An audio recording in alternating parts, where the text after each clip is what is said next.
back to the official Purple Pain podcast.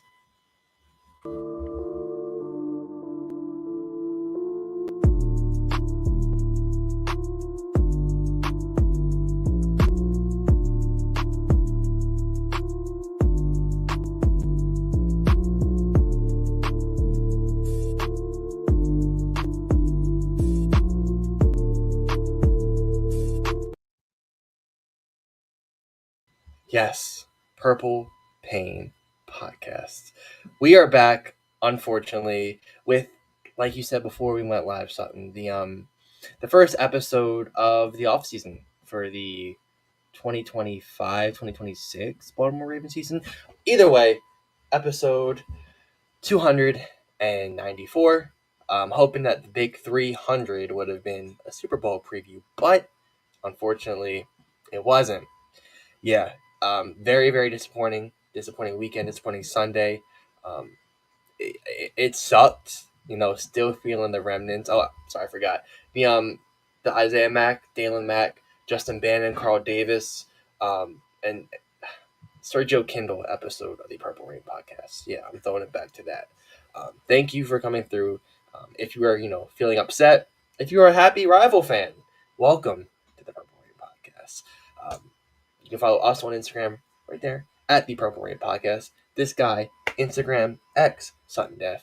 Me, Instagram, simply as10.prod, X, simply as10. Most importantly, Manscaped. Use code PRP for 20% off your whole entire ordering and free international shipping. The best deal on the internet. Mhm. That dreaded question. I know. Yeah, How was your yeah. weekend? Man, I've had better. I've definitely better, Alex, to be honest with you. And you know, the same shit, different year. That's really what I'm feeling right now at this, specific moment. And I went live for a little bit and I talked about it yesterday, and I was just kind of going through all of my emotions, and I've kind of mulled over it a little bit more, and so I'm feeling a little bit more refined in how I feel. I feel like I'll be able to articulate it a little bit better today, but because I've calmed down a little bit more. Yesterday I was kind of crashing out all day. I was literally like pacing back and forth in my house, like talking to myself, like talking myself through it, like how this happened again. When I say this, I know each and every one of you listening right now to the show knows exactly what I mean. Like, how did we manage to beat ourselves again? How did we manage to go toe to toe with one of these all powerful AFC teams, right? And come up short because of our own doing. No, not even the doing of the other team, so to say. So, like I said, I want to get into that a whole lot more on this episode. But before we do have a super chat donation. This one's coming from D Wash. What's going on, D Wash? Appreciate you for coming through, making it rain here on episode 294 of PRP. Says, can I have a hug at Alex? Yeah. No more referee assignments coming from D Wash this week, but you know. Why me? Why can't it be all of us? Why are you singling me out? You know what I mean? Just why me? Um, if you want, I understand it's a hard time. It for most of us Ravens fans, I get it. If you would like, sure, do us. But yeah, I was kind of right there with you. I sat on my couch and just stared at the ground for a little bit, kind of trying to accept it, accept what just happened. Obviously, I went through all the stages of grief, but at the same time, um, the optimist in me really came out, and I'll get into it later. Like, I'm hurt, but at the same time, like, I'm looking to next year already. I already know some people draft wise I want us to get free agents, so like I'm not doom Mhm. and gloom. Yeah, I'm not doom and gloom. Like, it sucks. It does. Like, we have a good team this year, but honestly, like, you can call me delusional. I think we'll be better next year. I'll just be straight up with you. I think we'll be better next year. So I don't sound like a Cowboys fan. I'm not saying it's a revenge tour. I'm not saying we're in the Super Bowl. I think we'll be a better team overall next year. But yeah, definitely stuff I want to talk about. That didn't go well. Um, but yeah, I mean, right there with you. Didn't pace. Didn't talk to myself. Close, close, but I wasn't all the way there. I was definitely there, man. I was just pacing back and forth just because listen, here's the thing. Like I am a type of person who likes to figure out a way forward in things. You know what I mean? Like if thing goes wrong, if there's an issue, I want to figure out a solution.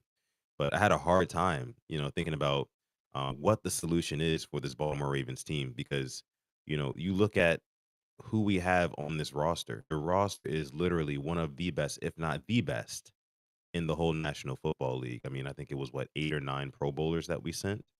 I want to say it was 9 total, including Lamar Jackson.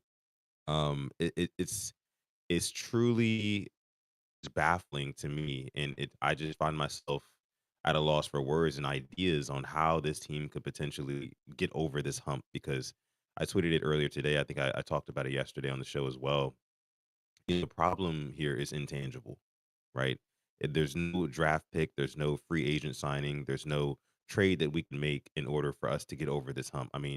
For goodness sakes, we went out and got Derrick Henry last season after we just ended the previous season, where we lost in the AFC Championship game against the Chiefs. We ended that season in the same fashion that we ended this season. Of course, the exact same round in the playoffs, but you guys get the point. Shooting ourselves in the foot. So last year, that's what we did. We went out and we got Derrick Henry. I mean, what are we going to do this season? Is it going to take going out to Tyreek Hill? Because at that point, I feel like it's overkill, and I feel like it's sad. You know what I mean? Like we don't need another big splash move. We should not need another splash move in order to go win a Super Bowl. I'm sorry, but I don't respect Khalil Shakir, Matt Collins, Dalton Kincaid as like an all-star studded cast. I don't. Guess what? They're getting it done. They're getting done.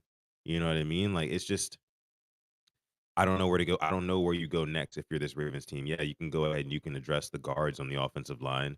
You might do something with Ronnie Stanley, might, move on from Brandon Stevens and get some more help there, right? But is that really going to get us over the hump to winning a Super Bowl? Because at this point, that is the only expectation for this Baltimore Ravens team is to win a Super Bowl, right? And we both talked about it before the season even started. This year was supposed to be Super Bowl or bust, and I'm feeling that bust right now. I am. Am. Yeah, Haven't even really gotten to the game yet, but what are you feeling? no, I do agree with you there. Lots of things. No to Tyreek Hill, and that's coming from somebody I like. I swoon. I start salivating. I start twitching when you bring me the option of having like an all star receiver. How I'm gonna jump over it. Tyreek Hill, no, no. Um, Body build like DK Metcalf, like the Killings and Carries. I'm drooling over. But Tyreek Hill does not move me. Real quick, Max off and missing Mac. Keep it up, gents. When we win it all, it will be that much sweeter. It's a when, not if, Max. Thank you, and that is what I'm talking. I love that positivity. I freaking love it. Yeah, I agree with you there. Like I think we'll be there next year. But going to this year, yeah, Tyreek Hill just doesn't move me. In this offense, like, what's the point of paying that big contract when there's obviously bigger holes, like a guard? Um, are we going to re-sign Ronnie Stanley?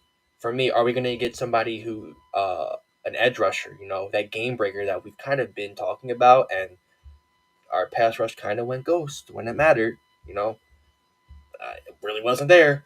Are we going to get somebody who can, get the interception? And granted, Josh Allen wasn't taking any risk, which he didn't have to against us, but that's neither here nor there.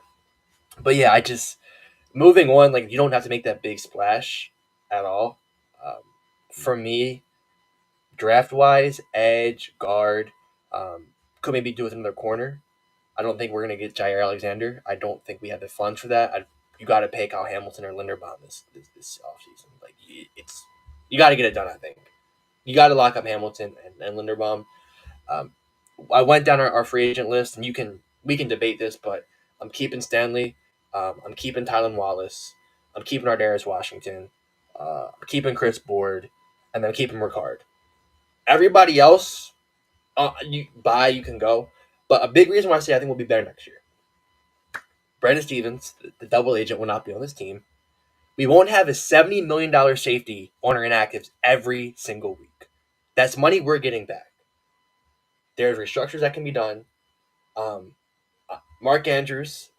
With that being said, as I'm staring at a signed photo behind my Mac right now, I want to keep him. I love him. I will defend him if I have to be the only one that has to. He chokes in the playoffs, and I hate to sound that way, but maybe his role gets lessened and you do something with that contract because to me Isaiah Likely has shown he deserves more targets from this past game in the clutch, and that's coming from me. I'm a Mark Andrews fan as as big as they come. I still want to keep him. I feel like the more weapons, the better.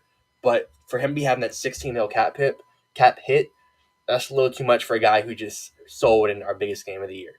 With all due respect, it really is. Having them both together, lethal, Kolar the three, but it feels like the new way of winning Super Bowls is not having that big time receiver. The Chiefs had a bunch of Jags, it felt like, and Travis Kelsey. Yes, the Rams had Cooper Cup and just Cooper Cup when Odell went down. Uh, they said bye to Tyreek and won back to back. It's just frustrating because we can't get it done. And I'm agreeing with you. I saw it's mental. It's up here. Um, Yeah.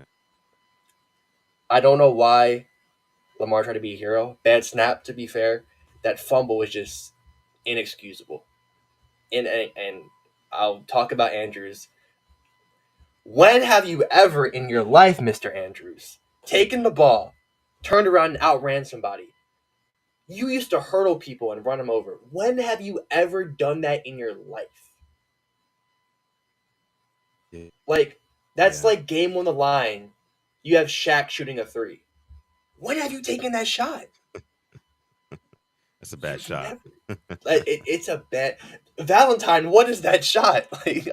Yeah. What is that? Oh my gosh, I didn't want to rant there, but yeah, I'm frustrating again.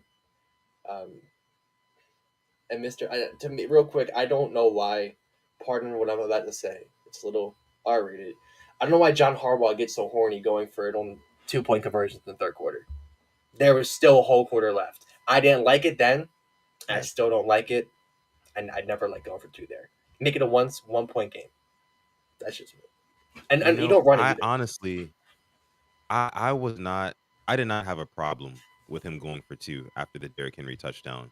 I thought that he was trying to make a move and kind of swing momentum over to the Ravens side and like really take the energy out of that Bills stadium. Because we lost all momentum in the first half, and again, Lamar Jackson's inexcusable. The interception, the one that was intended for Bateman, I think that one was just a little bit more of a miscommunication. I think he expected Bateman to keep going deep. Bateman broke his route out wide, and that's exactly why you saw the Bills defender was the only one, literally like on the screen there to catch the ball. Miscommunication there, but that fumble, that's one of those where Lamar Jackson. Here's the say, Lamar Jackson is the team. He is the football team. Period. Right. And so with him, you kind of have to take the good with the bad because imagine if last week before halftime he doesn't complete that pass to Justice Hill or it gets picked off or something like that or he fumbles or something like that. We're killing him. We're killing him. But he didn't. He made an MVP level play like he's been known to do his whole career, but it's not going to happen 100% of the time. There's not a 100% success rate with any of that. So it's like you have to take the crookeds with the straights. Um, but I will say this, I feel bad, like especially because Lamar had those two turnovers. Because I know, to add insult to I don't want to say the I word, to add insult to I words, right? All season long and all next season, that's all we're gonna hear. All that happened was just adding fuel to the fire with those two not two interceptions, those two turnovers, right? That's all that happened. All his naysayers, all his critics, all his doubters are going to be able to say, "Oh, Lamar Jackson chokes in the playoffs," regardless of him having a 132 passer rating in the second half, playing damn perfect football. You know what I mean? Not having any design runs called for him and things like that. All the things, scoring the last minute touchdown to potentially go ahead and tie the game. All of that, it's not gonna matter. It's not gonna all people are gonna look at are those two turnovers in the first half, which definitely did hurt us. Do not get me wrong.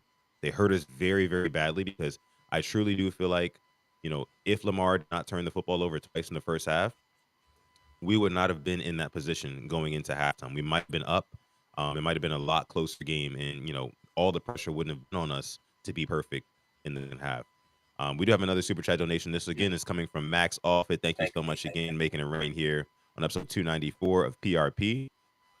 Credit where credit is due. I think Harbaugh had a good year. See, for me, Max, I agree that he had a good year, but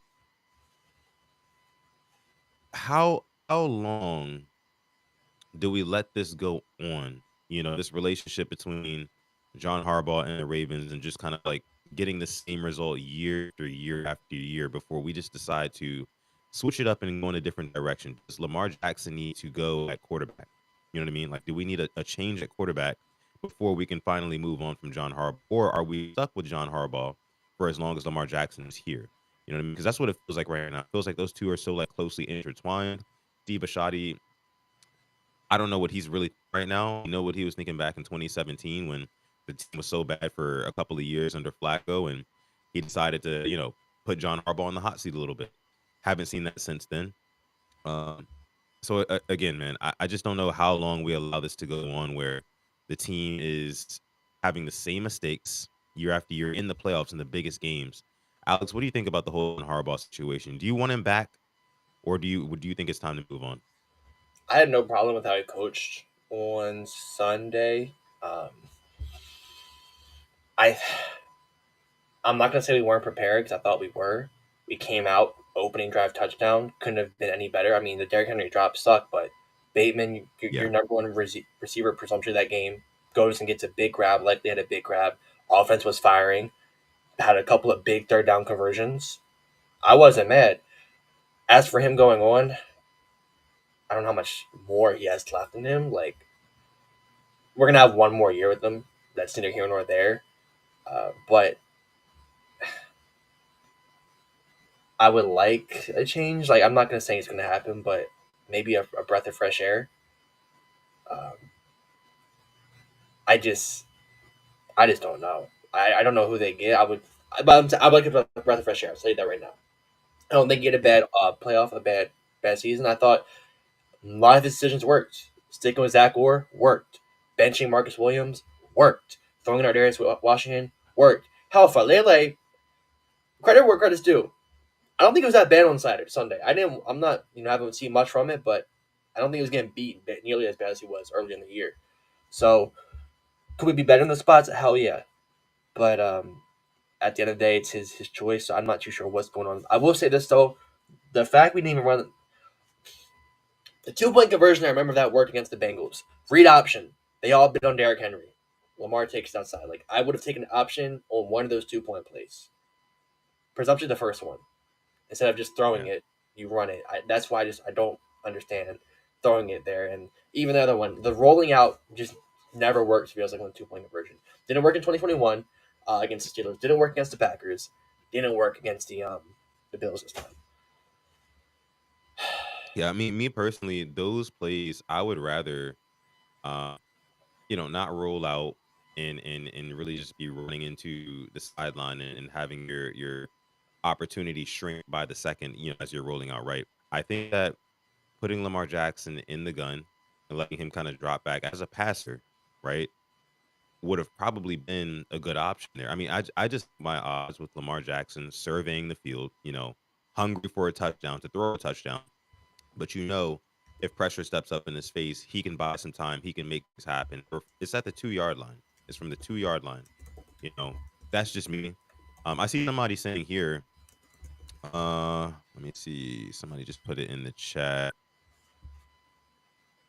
Stevo says the Ravens are stuck in neutral, first and goal from the 2 yard line, and we run one time. That is insane. Yeah, first and goal from the two after that completion by Bateman. You know, we did run it with Derrick Henry on the first play. I want to say he lost 2 yards or he lost a yard or something like that, or he just got stopped for no gain. One of the two. It was a negative. Um, and after that, we were kind of forced to kind of go in a different direction. I understand like wanting to use Derrick Henry as a battering ram and hey, just run it 3 times, three straight times, just can stop it. Sure. But the fact of the matter is, man, I mean, we do have Lamar Jackson on this team, so he's another option. When it comes to the usage of Derrick Henry, here's my issue. This game, we started out first and 10 and then second down. Both plays back to back, Derrick Henry behind the left and the right guard. You know, he gets blown up. I just don't understand letting the opposing team know exactly what you're going to do. Knowing they've been preparing all week for these first two plays where they know where the football is going. Everybody in the world knows it's going to Derrick Henry. Why not throw them off something else? Just to start the game. You know. I'm not even all that concerned about Derrick Henry's usage in this game. 16 carries for I think 84 yards, a touchdown. I thought he played well. I thought he got some pretty good volume in that second half. Right, he started to heat up. But in the very, very beginning of the game, where all they're worried about is Derrick Henry, throw them off with something else. This is why I'm so confused by zero design runs by Lamar Jackson. None. You know what I mean? We Like had if you're going to have the threat and duality of those two players, you have to use them both. You have to threaten the defense with both, and we did not do that. We didn't. Do that. We stayed very vanilla in that game plan in that regard, and they blew up Derrick Henry. That gave them all the confidence in the world that they needed. And yes, we scored a touchdown on that first drive. Yes, we did. I understand that, but at the same time, I feel like it after that, it gave us less confidence to keep running Derrick Henry. Derrick Henry had like what 9 carries for 22 yards or something like that in the first. Those are pretty much shutting it down. You know, get him out in space, do some different things to try to get him going because it's just teams are gonna sell out, and I feel like we didn't capitalize on. You know what I mean? yeah, we had um, five, I think, four or five felt like options the first drive against the Steelers, and none this whole game. Once again, going away from what's working, and um, I just don't know why it feels like Monken just has his worst game in like this playoff. Like had a bad game against the Chiefs last year, then the Bills this year. Like I don't get me wrong, I don't want to see him go, but if he got a head coaching job, can't stop him. T. Martin, you're next up. You made Sam Darnold a first round pick at USC. Man, looked that good. So I'd love to see what he could do. I don't think it's a secret that or a surprise that Lamar had his best year when T. Martin was his QB coach, or the past 2 years. He's done something to him up here and physically, like for having his these great seasons.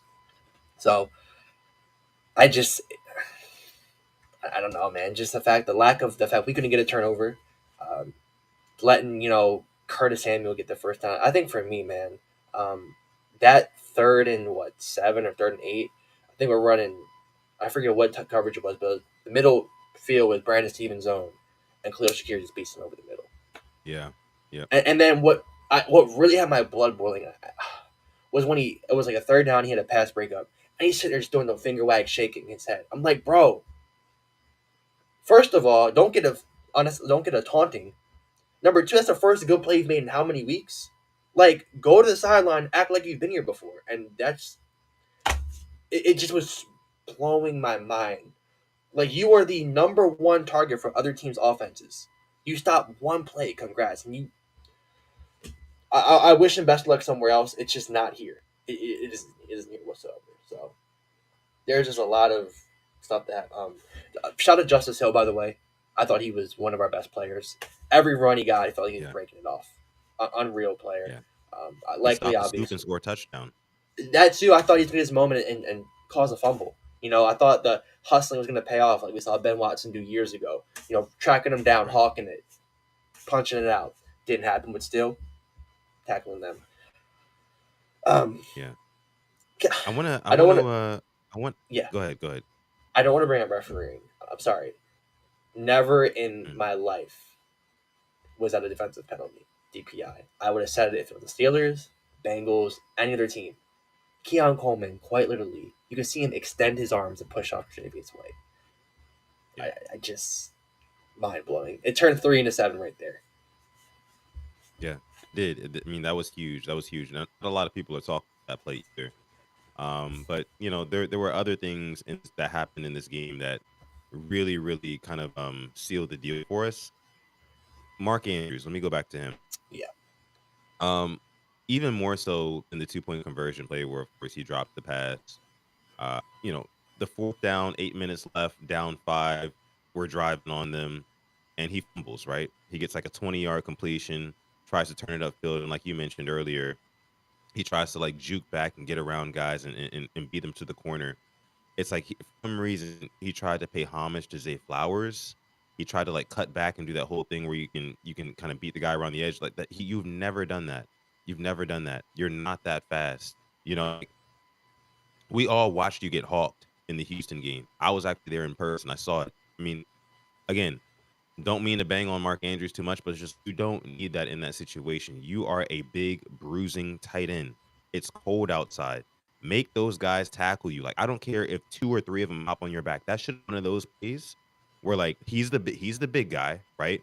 He catches the ball, tucks it, puts it away, and he chugs forward for another 3, 4, 5 yards. Because I mean, he was only going to get another 2, 3 yards any trying to get around the edge on these guys. So just protect the ball, wrap it up, and make them bring you down. You know what I mean? Like demoralize them, make them tackle you.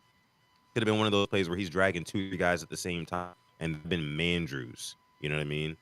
So it's just I think it was like a spur of the moment thing. I went back and I watched the play in slow motion and where he was. I guess he felt like because he was right in between two defenders, kind of. And I guess he felt like taking a step and juking backwards would have been the best way to go. Even though after he caught the ball, all he really did was turn field and just start like chugging away yards. Yeah, yeah, guys would have been diving at his legs and jumping on his back and things like that. But like that's what tight ends are for. That's what tight ends are for, man. You know what I mean? It should have been angry runs toward it, sort of things, not trying to like juke around and whatnot. So, but it is what it is.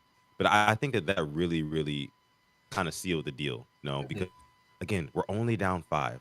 They cannot stop our offense. That whole second half, the Bills had no answers. They had no answers for the run game. Henry ended the game averaging over 5 yards a carry after starting 9 for 22. Justice Hill ended the game 8.2 yards a carry. We were gashing them. Lamar was getting whatever he wanted with his arm. We were gashing them all the way up and down the field. So it's just like play mistake-free football. That's what this game really, really boiled down to. Like who played more mistake-free football? And it was the Bills. You got to think about it. Josh Allen, 142 total yards of offense from Josh Allen. He He did looked not like the have an running back out MVP there. performance. Did not have an MVP performance. I mean, the Bills' offense in general did not have an MVP performance. They just simply did not make mistakes, and we did. And that's what it was last year as well. I mean, we lost that game in the AFC Championship game last year. We lost by 7. This game in the division to the Bills, we lost by 2. We lost by a combined 9 points in both of those games. And guess what? Both of those games, the Chiefs and the Bills scored a collective combined 6 points in the second half. 6 points. And we cannot come away with either of those wins. That is an issue. That is an issue of, I think, honestly, the thing that I can really, really look back to is coaching. And I know you said you don't have a problem with the way that John Harbaugh called this game. My problem is not about how he calls games. My problem is how he kind of plays in the locker room. And I think Hard Knocks has really showed us that a lot. This season with HBO covering that. I think it's more faith than execution being preached in that locker. I really think it is. Because there's no reason why your MVP quarterback should have to play absolutely perfect and everybody else on the team, not everybody else, but I mean, like other stars, like Mark Andrews is not the same guy. You know what I mean? Like your coordinators, Todd Monken, again, didn't have a huge problem with the way he called the game either, but I felt like he'd been a little bit less predictable. I just don't see the same fire. I just don't see the same preparedness that I see out of like a team like the Chiefs, even a team like the Bills, like old school Patriots. I just don't see that same level, of just again preparedness. So I don't know. It goes back to me. I think that there needs to be a culture change in that locker room. I don't know if you saw the preview Hard Knocks clip from today, where John Harbaugh is in the team meeting and he's talking about, oh yeah, we're gonna practice indoors. This was last week. That we're gonna practice indoors, and Lamar Jackson says, no, we should practice outdoors.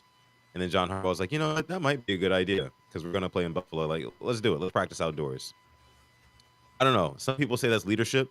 To me, I'm like, I want more decisiveness. I want more direction on this team because that's what this team needs right now. We have the talent. We have all the talent. I just feel like we're lacking direction. I feel like we're lacking fire, passion, and execution. So yeah, man. Sorry for ranting, but No, yeah, no, you're fine. My problem too is hearing the same thing I've heard since 2019, 2020 playoffs. How like we're so close. It's chip on the shoulder. We didn't play physical enough. We didn't do this. We didn't do that. Well, whose fault is that? Um, I saw the thing like the only turnover we've had in playoff games that Lamar started was Lamarcus Peters interception in 2020. yeah, What we need to force more. And you talk about the 140 some whatever yards he had. The their starting field position, the fumble they get it damn near in the red zone, the pick they get it on their side of the field. we couldn't get it, past the 30-yard line. We're getting Yeah. and here's my thing, like my blame goes around. Yes, some unfortunately has to go towards the quarterback. That's how it is. Yeah. But what I saw him do in that second half in that drive, and I tweeted out there, 88 yards, Bills Mafia, hostile environment. That wasn't shit to him. Anthony Miller receiver, Steven Sims receiver. He wasn't playing with those guys 3-4 weeks ago at all. No Bateman, no Zay. Andrews couldn't catch a cold. It felt like he was going down there with likely um, uh, Andrews, a shell of himself, and a bunch of Jags. If that, a bunch of practice squad guys, if we're being really real. And that's no disrespect towards them. He drove down the field on that Swiss cheese defense, by the way, which, if I'm a Bills fan, how do you feel now? Because you just had a guy drive down with a bunch of nobodies on your defense in your stadium with the Mafia. Like, so, and you had to have the tight end drop a pass for not to be tied. So, Yeah. there's that second half is kind of maybe why I'm so hopeful because I saw how he was dicing them up. Want to give a shout out to number 7, by the way, because biggest game of his career, did everything he could. I think he shut up a lot of people if you were still doubting him. No drops, none of that. No sun in the eyes. That's a thought way back in week 10. Haven't heard about that since then. Like I said, the talent is there. It really is. It's kind of just mentally. And then one more thing about the draft too. I think we're projected 11 draft picks. I hate to say this, we shouldn't be picking more than 7 to 8 players. 3 of those picks can get traded because please tell me what some of the guys who drafted this past year are doing besides rotting on the inactives. Oh, Adisa the past Isaac, couple of seasons. Yeah. you're right. Adisa Isaac, Nick Samak, Rasheen Ali, all on the inactives. Devin Leary on the practice squad. Uh, Salah Amulase Laulau, he's gone. He didn't get picked up a reserve contract. He's a free agent now. Like you can package these guys and get somebody and go all in. And I see the Rams now. They sold their whole soul for the Super Bowl. They're back in the divisional. I'll tell you this right now. Weather was the only reason to me I think why they lost. Outside of that, they look pretty good with a bunch of with Stafford, Puka, Cup, not even Cup really, just Stafford and Puka and their guys and Jared Verse out there causing havoc. So package those picks. If you got to move up, you move up. You're first and a third and a fourth or something, you move up. But it's just getting annoying just picking all those guys for them just to rot and just not have an impact on this team or go somewhere else. Right. Yeah. I mean, I totally agree there. Like with Steve right here, he says quality and not quantity. It seems like EDC, his kind of philosophy over, or just in terms of his time here and as a GM for the Ravens, he likes the quantity. He likes having the most amount of picks as possible. So, maybe one of them. But to me, and this is where I agree with you, like in years past, those picks, especially those later round picks, have not panned out. A whole lot of them, either on the practice squad or literally just not with the organization at all. Period. So I agree. Package those picks up, man, and go out and trade for trade for that you actually really need. Let's get a left guard. Let's get a right guard. Let's get another guy in the DB room. Let's sure that up some. I mean, you bring up like a DK Metcalf. I think that we do need more pass catcher help. You know, Zay Flowers. I don't think he would have had a huge impact on this game. I saw some people talking about how, if Zay were to play with this game, if turned out different. I don't think so. To be honest with you, Zay Flowers with that knee that he was dealing with, I don't think that he would have been able to out in those slippery conditions because guys were sliding all over the place. By the way, and I'll touch on it in a second, but I do think that we need more pass catcher help. So yeah, package those picks up, man, and go get a guy. Go get a guy who can legitimately help us take a step forward. Because no guy that we get is going to get us over the hump, and that's my issue, right? They're not going to get us over the hump, but they may get us a step forward in the right direction. So that's where I'm at with it. In terms of the weather, I don't mean to sit up here and be the guy who makes excuses, for weather games and things like that. But I saw a lot of people in the national media saying it last week before the game, and I was also sharing the same sentiments as well. I think that seeing snow games are cool. They look cool on national TV, right? Because we normally don't see it. Most time, football is played in good weather conditions, uh, or not just good weather conditions, but just no snow. But snow. really does impact the game. And I saw a lot of people in the national media saying like they don't want to see snow impact kind of like the flow of the game and the players and the performances and things like that. And I think it messes with the integrity of it. I really do. And again, I'm not sitting here that's the reason why we lost or anything like that. But I didn't like it in the Ravens Bills game. I also didn't like it in the Rams Eagles game either. You know, guys can't plant their feet. There's rules where the kicker has to come out and only players can help them clean off the field in just a nick of time to make sure he can kick a damn field goal. It's just like, bro, what are we doing here? We don't play like this all year. And guess what? We don't play like this in the Super Bowl either. It's only in the playoffs. It's like if you want to make like it as hard as possible in the playoffs because it's like the last tournament of the year and it's leading up to the Super Bowl. Sure, I mean whatever. Maybe that reasoning behind it, but like my logic is if we don't play the most important game of the year, which is the Super Bowl, in those conditions, if we don't risk it for that, why are we risking it for these other games who honestly have even more kind of parity to them. Like there's even like higher competition. Honestly, I think there's higher competition between like the Ravens Bills and now Bills Chiefs than there would be between let's say like Commanders Chiefs if that were to be the Super Bowl. You know what I mean? Like, I think the Chiefs would be an overwhelming favorite if that were to be the Super Bowl matchup. But guess what? They're not going to risk that game being played in obscene weather conditions where guys are slipping Yeah. and sliding all over the place. It's like, bro, the NFL has this is a multi-billion-dollar organization. The NFL is. What does it take to just get a retractable roof on every stadium? You know, that's just my thing. And people might hate that. Some people might see it as me making excuses. I'm not trying to make excuses. We lost the game fair and square, right? But as somebody who just is not a fan of like weather games because I feel it diverts from the norm of what we see, and what these athletes are able to do. It kind of puts a damper on their performances. I don't want to see that, I get it. And in a points-driven league, an offense-driven league, the NFL wants to score more points.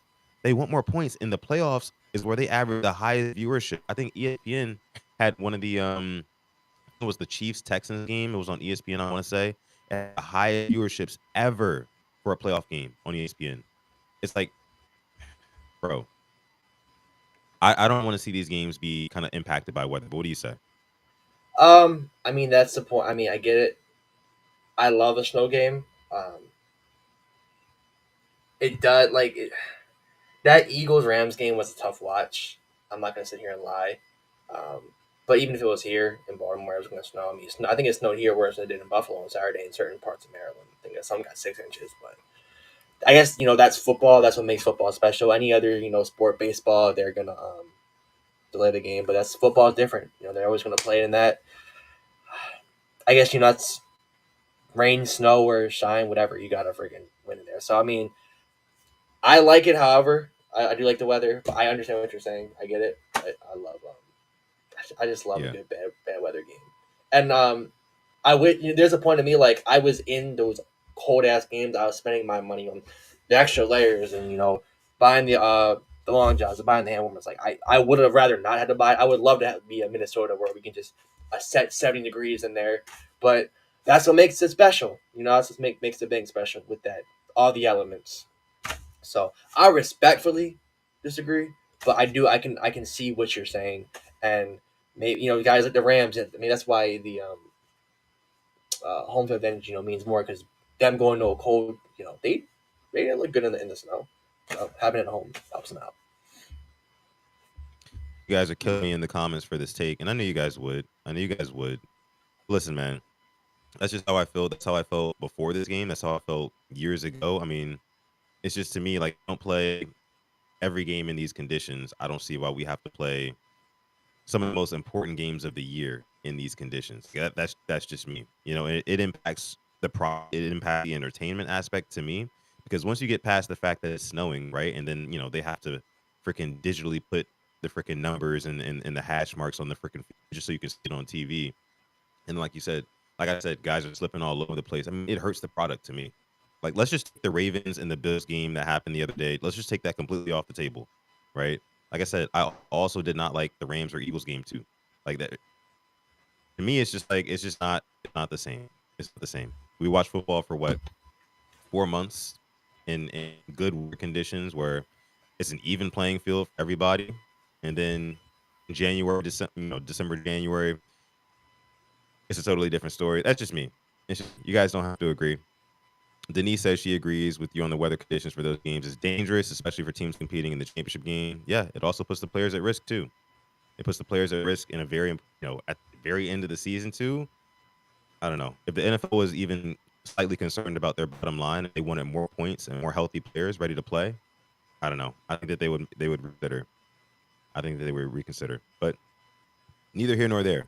Let us know if you're part of the hashtag replay gang. If you're not watching this episode live, let us know down below in the comments about weather games. Do you agree with me, or do you agree with Alex and the rest of the Rain Gang sort of here on that one? Do you like the weather games or do you not? I don't. Alex does. Let us know what you think. But let me see. Okay, so let's talk about that. Let's talk about that 2 point conversion at the very end. Oh boy. Yeah. Yeah. So, I mean, despite all the adversity that the Ravens went through in that game, -3 in the turnover differential, right? Got killed in the turnover battle, mainly due to Lamar Jackson having two himself in the first half, and then, excuse me, Mark Andrews having one himself in the second half. That was absolutely huge.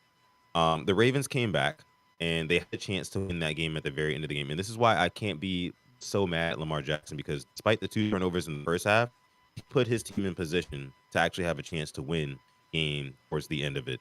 And you know, I want to get your take on the play call. Oh yeah. I just went back and rewatched the 2 point conversion in that one. I don't have a huge problem with the play call. I mean, it doesn't like you mentioned earlier, it hasn't worked in years past in certain spots, but again, Andrews was wide open. He was wide open. Take me through like you watch that and what do you think really happened there? So I was sitting there watching it.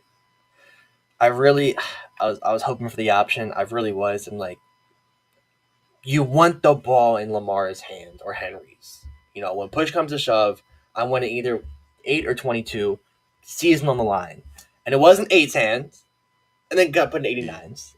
And like I said, I love him. I love Andrews, but in the playoffs, he hasn't been dominant. And that was one of my keys I said weeks ago. Like, I want to see him have that game where he takes it over. And I thought he was going to. Had an awful start of the season. Dealing with the car accident, getting back from the I word last year. And then puts up Yeah. 11 touchdowns this year, taking over games. It's just like, where's this disconnect? I saw you post a video. He can make a catch in triple coverage against the Eagles, who Yeah. don't have, their secondary is not a bunch of slouches.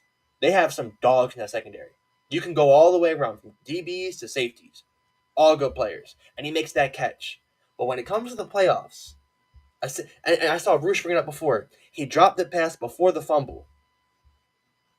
It Yeah. just behooves me how this happens. And to anyone sending hate out there, like, no, don't do that. Like, critique for Yeah, football, it's don't. weird.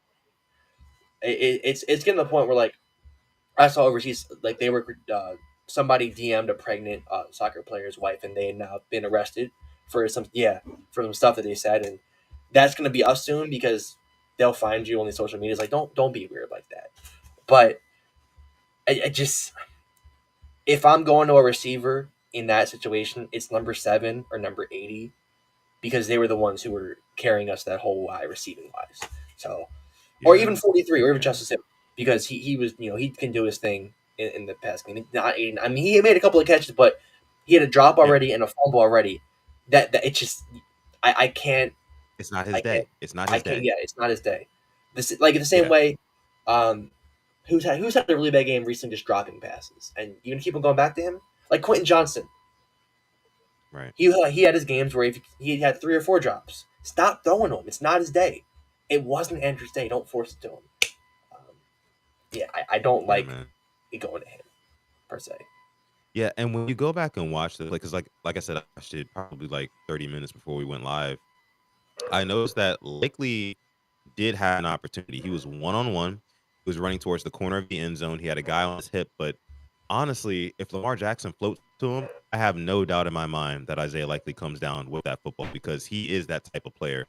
Honestly, it would have been not as similar as the first game of the year against the Chiefs where he kind of throws it to the back of the end zone to him, but that ball probably would have ended up towards the back of the end zone. I have all the confidence in the world that Isaiah likely goes up over that sort of defender and comes down with that football. It would have been a much harder throw to make. And yes, the right read was Andrews, 100%, 100%, because Andrews was wide open.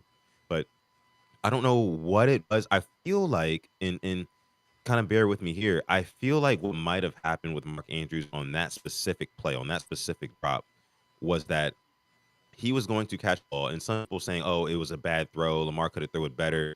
Bro, it was at his belly button. Yeah. It was at his belly button. You got to catch that. I think what might have happened though is he was kind of close to not being in the end zone after making the catch. So I feel Yes. like what might have happened is right before he really secured the catch, he tried to make sure that, okay, are my feet inbounds? Am I in the end zone enough? You know what I mean? And that split second of kind of like not focusing, of breaking his focus, it caused him to make a misstep and catching the ball. And once you do that, there's really no getting it back in that split Yeah. second you have to kind of re-corral it. So I feel like that's probably what happened, and it's just the yips, it's the mental jitters, and those things happen, especially when you're having a bad game. I mean, again, a fumble. I mean, you can just see, honestly, you could just see from that fumble with 8 minutes to go in the game, where he tries to cut back and Terrell Bernard punches it out and just hops right on top of it. Andrews doesn't even really react.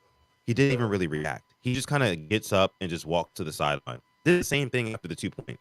I feel like his head was out of it. I feel like he's out of it. His head was not in the game as much as it normally would be, especially in the regular season. I mean, Yeah. it's just, let's just call it what it is. Yeah. And I'm gonna agree with you there. I think he was thinking about catching it and maybe extending it over the pylon, but I feel like his Mm, momentum would have forced him in. I don't think the linebacker is stopping him. His back with all the momentum going. I don't think whoever that was is stopping him. So I think he's scoring either way. Um, let me be. Let me just kind of be realistic here. Do I think they drive down and get a field goal? Yes, but I guess we'll never know. I I don't don't know. know I don't. because Yeah.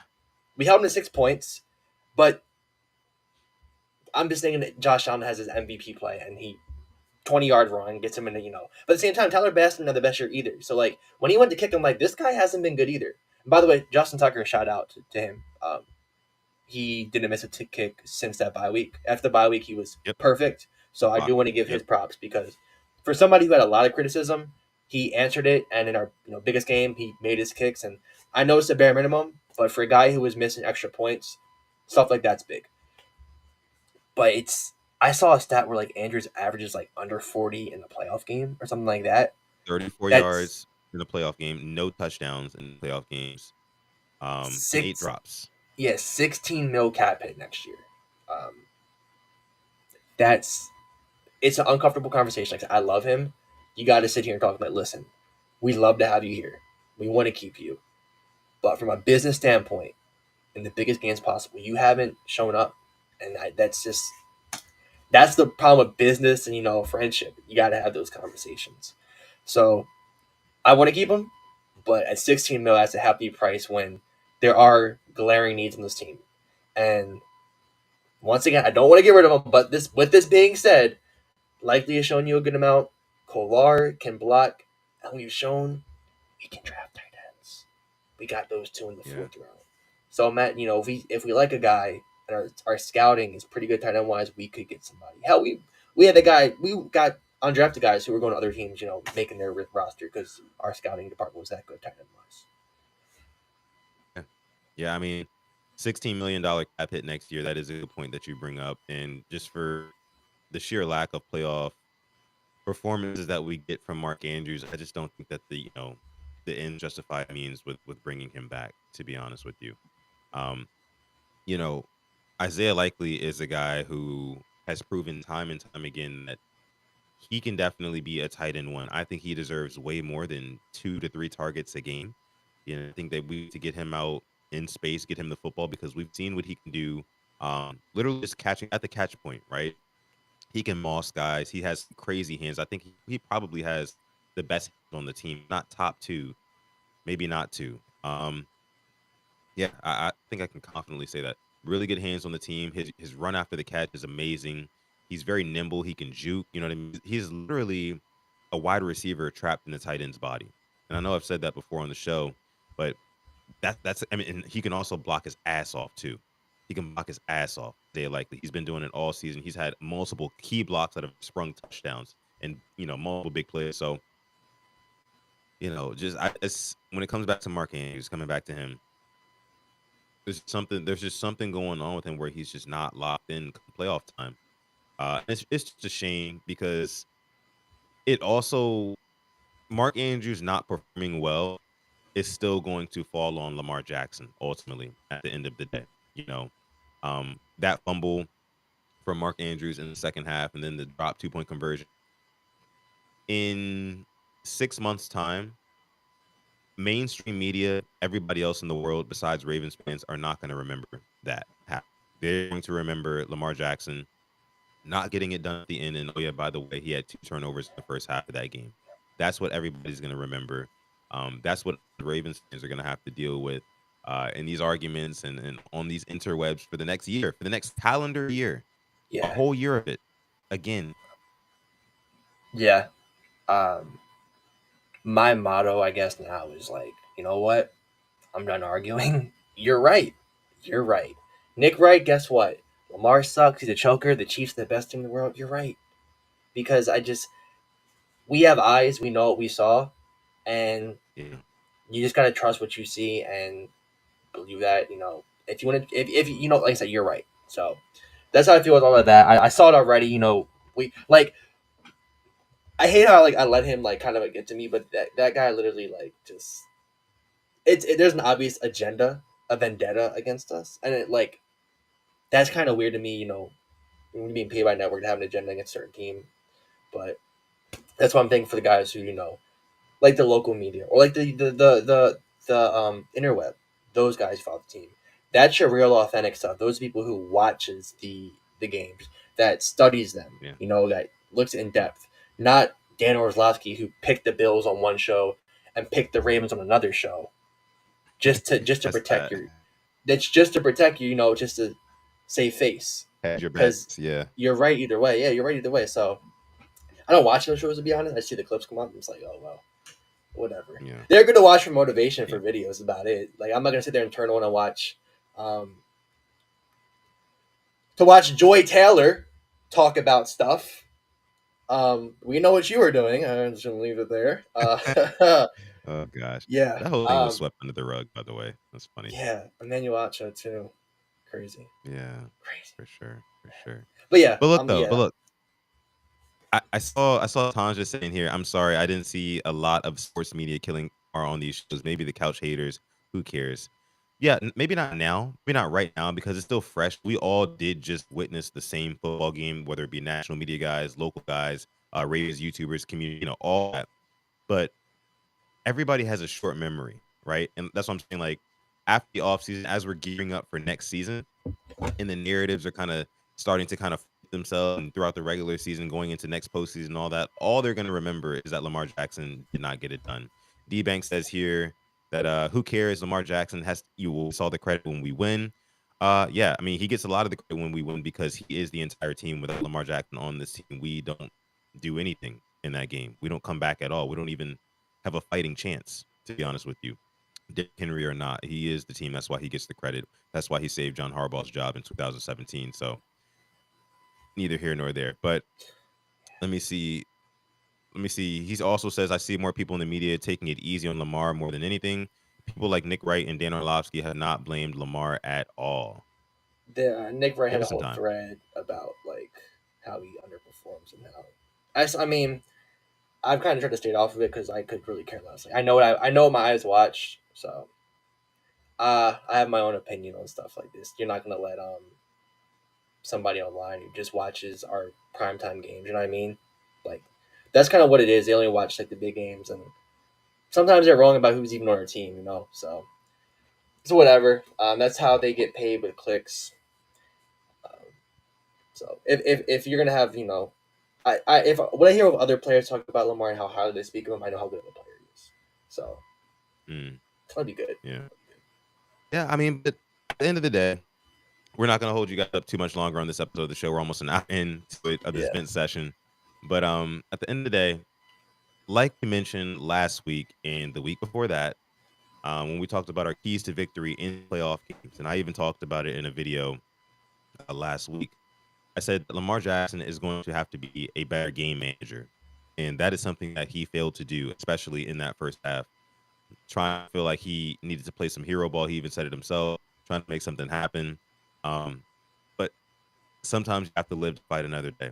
And finding that balance between like trying to be the hero and being electrifying, like we know he can be, and also living to fight another day, like finding the balance between those two is so hard to do when you're that talented.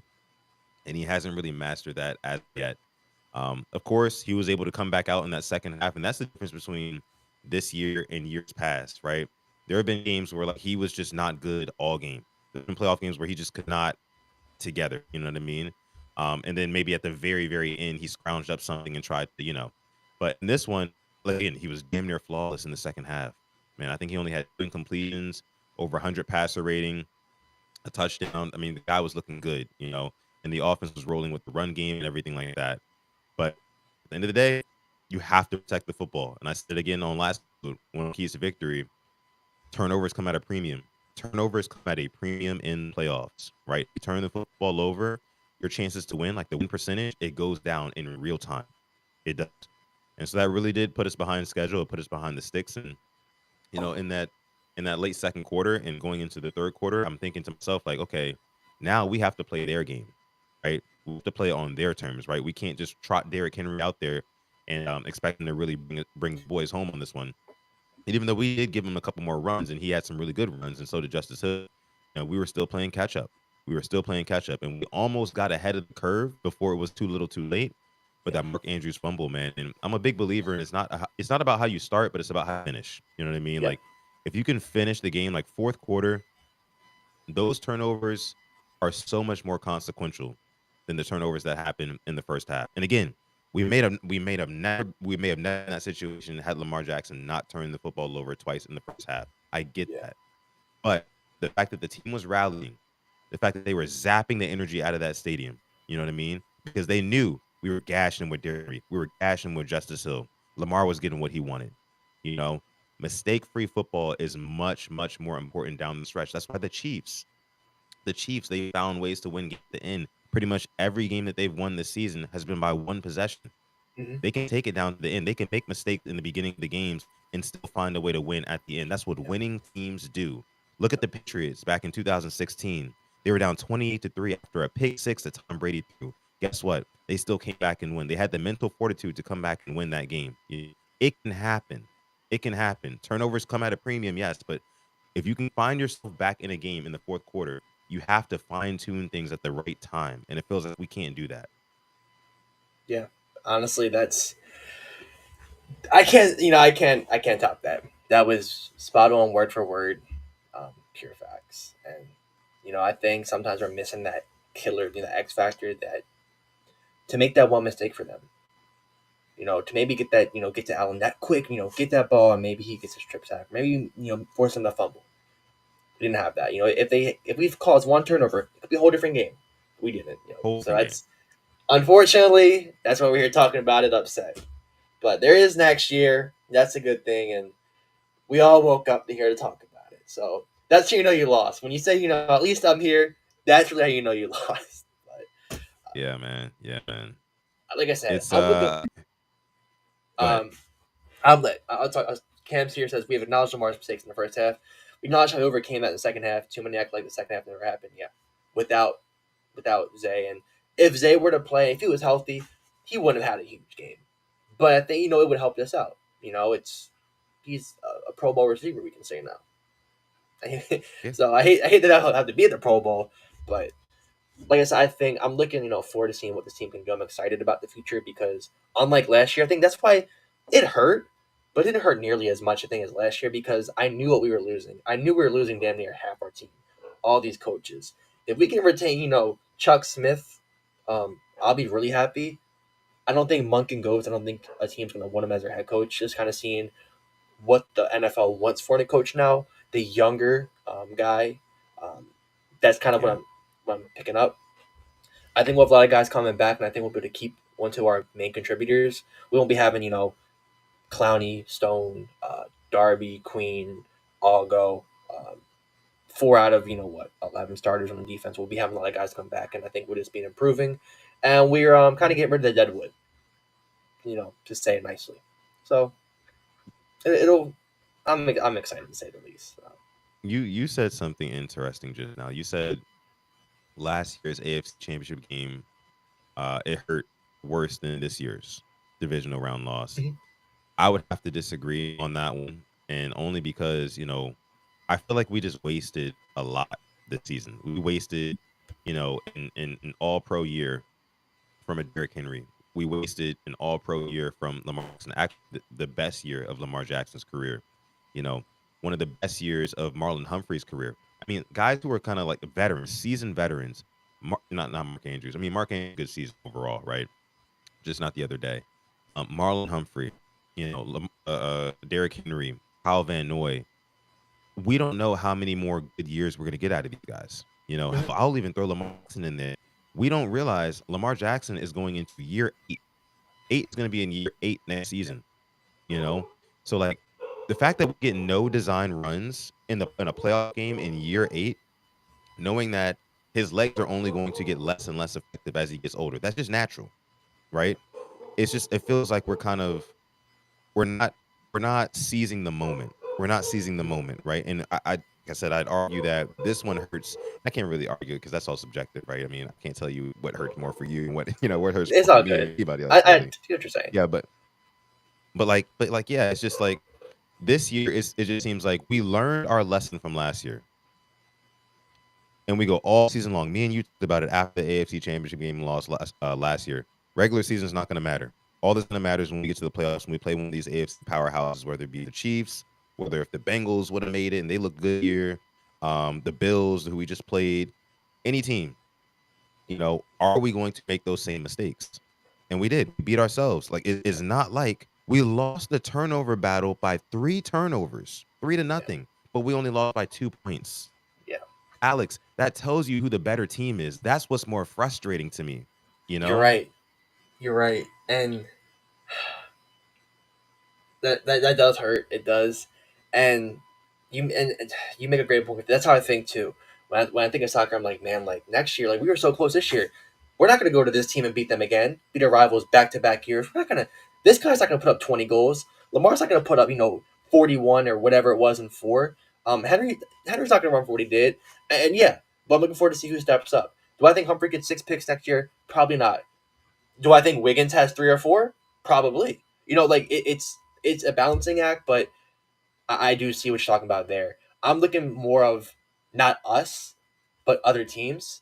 I'm not big on any quarterback coming out of the draft whatsoever, like at all. So any AFC, team needs one. Not scared. The Steelers, who's their quarterback? I'm looking at the Browns, who's their quarterback? I'm looking at the Bengals. They have to pay Jamar Chase, or he's not playing. See Higgins, probably isn't signing back. I'm looking at us like we have all these spots I think to get better, and we just are coming off of a year where a down year, and we look really good. So I don't think we're gonna be. I think we'll be either a 12 win or 13 team win again. I think we'll get the North again, and unfortunately have to wait till the playoffs. And I'm saying again, I'm not gonna get excited over the regular season because I need to see it in the playoffs. You can bash me Yeah. for being I mean, positive or hopeful, but that's how I feel. That's how I feel. and that's what's the most frustrating. Like I told you before we went on air, I have a friend who's a Commanders fan who was trying to tell me that, oh, I can't relate to like his struggle and his pain, and the Commanders have been bad for so long and what. It's just like, bro, like I know it's a different type of hurt, it's a different type of pain, but like having actual expectations for your team and knowing that like nothing else matters but January football, that January February period of football, nothing else matters other than that. And if you lose one of those games, that's it. You literally have to wait a whole other calendar year for your team to like to feel anything again. You know what I'm saying? Like I can't lie. I mean, this regular season, it had its ups and downs, very emotional in spots and things like that, and it's always going to be like that as a Ravens fan watching games, no matter if it's a regular season or postseason, whatever. But watching regular season games next season, you always have that thought in the back of your head, like, okay, yes, we're winning this game. Okay, cool. We're sitting Lamar Jackson in the fourth quarter against, I don't know, the Broncos or whoever else we play next season. Our opponent list is already out. By the way, I think we have to I just play pulled it up. the Chiefs in Arrowhead and the Bills in Buffalo again. Yeah, I just pulled it up. You want me to run through it real quick? Go ahead. All right, so home, our division rivals obviously Patriots, Jets, Bears, Lions, Texans, Rams. Away, Bills, Dolphins, Packers, Vikings, Chiefs. It's a hard schedule, but I like that. I like that we're going through a lot of these tests, and who knows when we play these guys. We'll probably play. Can it not be week one, Bills or Chiefs? Because we know what that means. Just knocking on wood right there. Um, but we'll be those will be primetime games. Home wise, I hate to say it, Golf turned into goofball, and unfortunately, I've seen how this plays out. I don't think he plays the caliber he played this year, next year. I don't. I think they're going to regress next year. Um, and then outside of that, the Rams, who knows what they do? Stafford is mulling retirement. Cup might be gone, so we might be playing a whole different team next year. There, away, yeah, we have some tough games, but that's what I like about it. Going to Lambeau isn't going to be easy. Hell, going to Minnesota is not going to be easy, whether it's JJ McCarthy or whoever. So I like that, and you have a chance to have a new year and see where we do. So I'd rather have that to harder schedule than the easy one. So that'd be good. I Sure. like it. Yeah, man. I understand that too. I understand that too. I mean, the Lions at home, that should be a fun one. We played the Lions a couple of seasons ago, or last season. Excuse me, in the regular season. Was that at home or away? At home, 38-6, belt to ass. Mm, yeah, yeah. Stood no chance. Stood no chance. But yeah, guys, that's gonna be our third therapy session, our first therapy session, because I'm sure there's many more to come. This loss is still fresh, and we've still got Ravens football to talk about for the duration of the offseason. So you got to make sure you stay locked in with the Purple Rain Podcast YouTube channel because we will be pushing out the content for the Rain Gang. Make sure you like this video, subscribe to the channel as well. You can follow on Instagram at the Purple Rain Podcast. And then, yeah, Manscaped, like he led the episode with, you can go on manscaped.com. You can put whatever in your cart. Listen, you put in our code PRP at checkout, you save yourself 20% off plus the free internet shipping. I see you guys still going off in the chat, just kind of venting about Guys, what we need to be do, who we can't friends. pay, who's just a guy.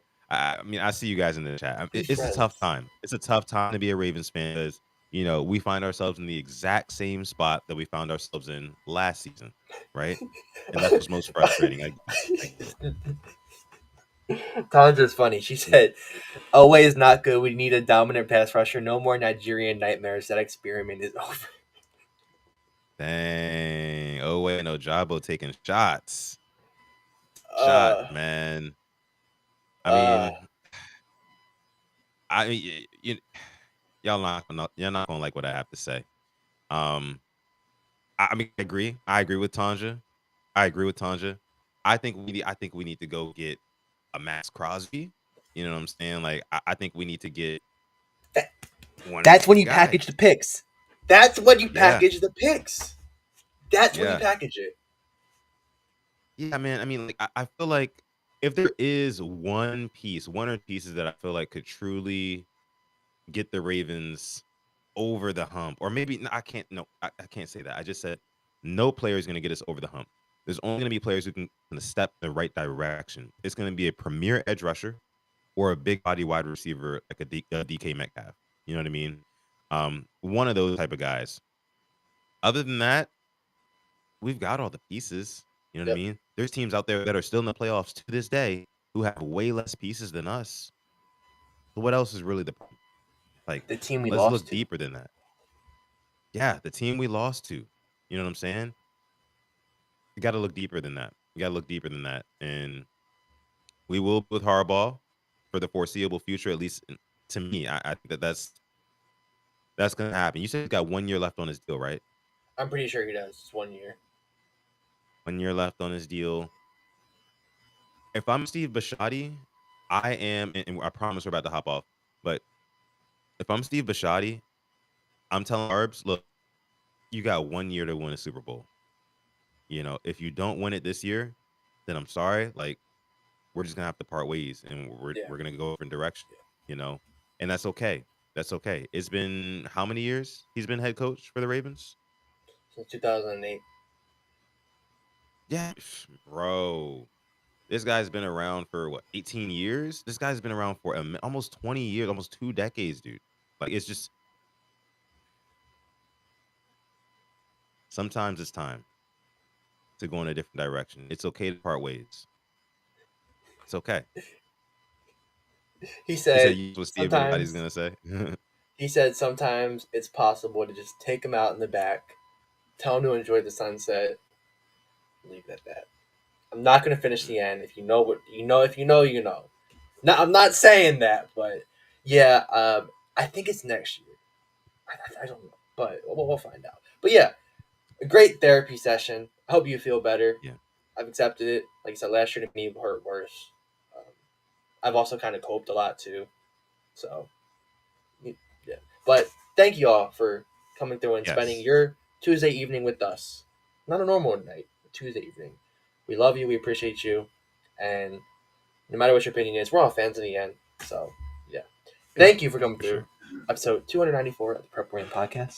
We love you. We appreciate you, and as always, stay positive. Test negative. Yes, yes, yes, and never, ever, ever, even on the rainy days like today, to call God. This is episode 294 of PRP. We're